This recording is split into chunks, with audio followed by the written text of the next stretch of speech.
Welcome to the League of Women Voters of Solano County interview with Benicia Mayor Elizabeth Patterson. I'm glad to have you here. Thank you for joining us. And we're going to start off by asking Mayor Patterson a little bit about her background. So thank you so much, Julie. This is a great opportunity to work with a League of Women Voters. I've done it on some other issues over a few decades, and it's a great organization and a great opportunity to get at something that's really interesting. My background is actually, I have a master's in urban and regional planning, and I have been a planning director for a couple of communities in the Bay Area. So I have some hands-on experience with the issues of housing and land use planning. And then as the mayor of the City of Benicia, I, of course, have been involved with some of those issues. So that's my background. Okay, well, thank you. First of all, how do we know that we have a housing shortage in Solano County?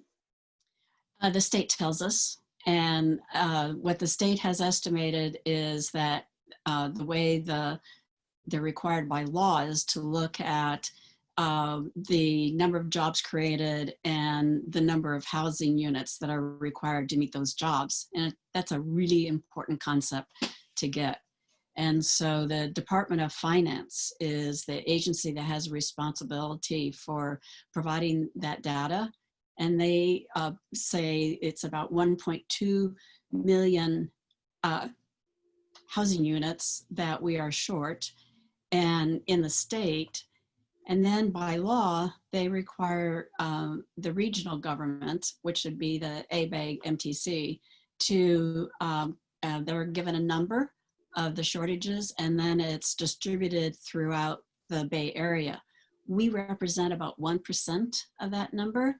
So according to all of these calculations and everything, Solano County is determined to be about 1% of the overall housing shortage, and we don't know what that is right now. That number has not been provided, the county. And so we could, there are some projections about what that might be, and it's a large number. Okay, what is ABAG? Association of Bay Area Governments. It's a council of governments. It's what came out of the 1970s with the federal government recognizing environmental issues of air pollution and water pollution. And they believed that since air doesn't recognize boundaries, that you had to have a regional system of looking and addressing these issues. And so it was kind of metropolitan planning organization is what they're known by the feds, MPO. And then in California, we had various versions on creating that. So we created ABAG. And most of these MPOs are actually also transportation agencies. And it's a long story, very interesting story, but would get us off track today about why we have separate agencies until very recently.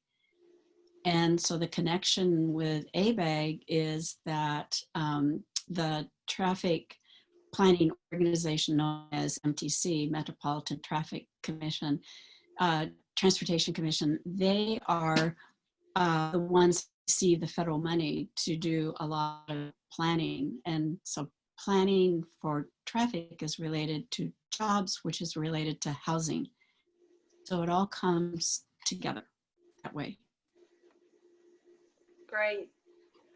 What are the new housing policies cities must enact to comply with state laws? There was a whole suite of housing laws that were passed in 2017. And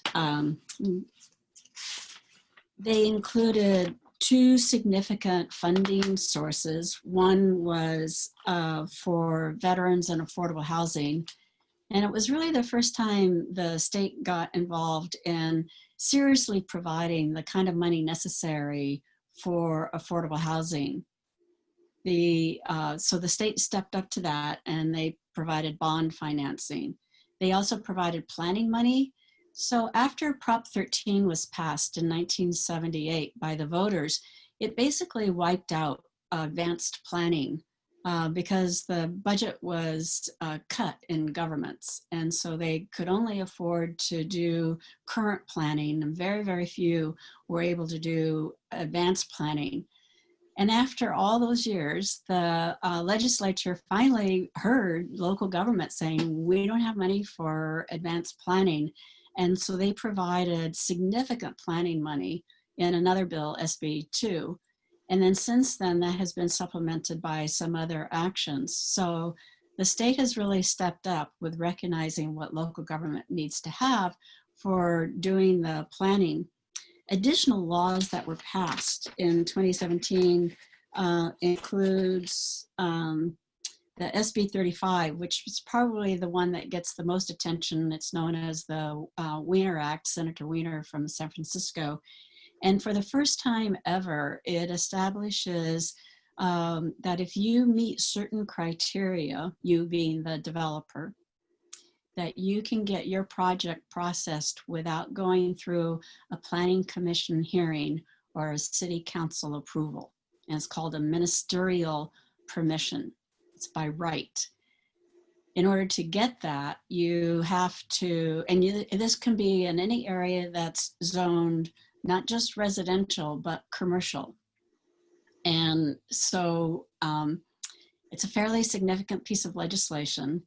And it requires, since it's not discretionary, that you don't take it to your design review committee and they don't do a thumbs up or a thumbs down. What they can do is take a look at the project and advise, but you cannot disapprove the project if it meets your standards. So you can't add things to the project. You have to have adopted standards at the time this project is makes its application. So that means you have to have design standards. And as a planner, I really hate design standards because it prevents me from being flexible and allowing the developer to think of creative solutions to problems.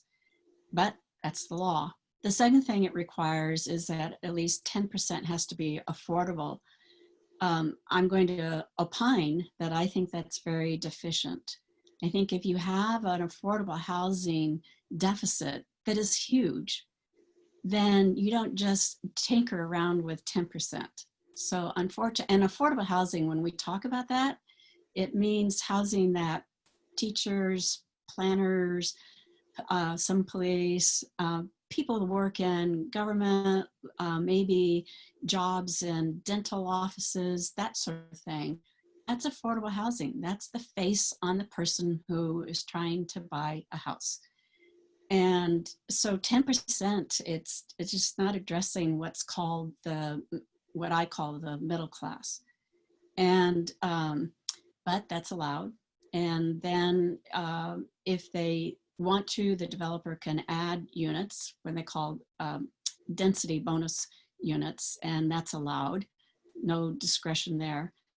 The one thing that makes this less popular with the developers is that they have to pay prevailing wages. And so that's a very significant piece of legislation. Never before in California has there been such a broad act that the state legislature takes away the discretion that a local government has.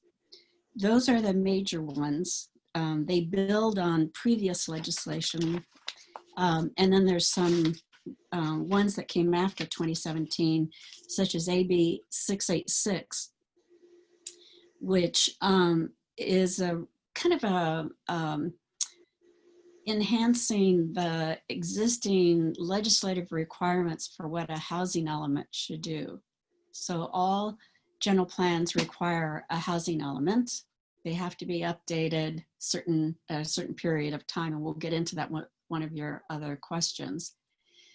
And AB 686 added in the housing element that also describes affordable housing, mid-range housing, and upper housing, that you must have a program for fair housing opportunities for race, sex, marital status, ancestry, national origin, color, familia, status, disability.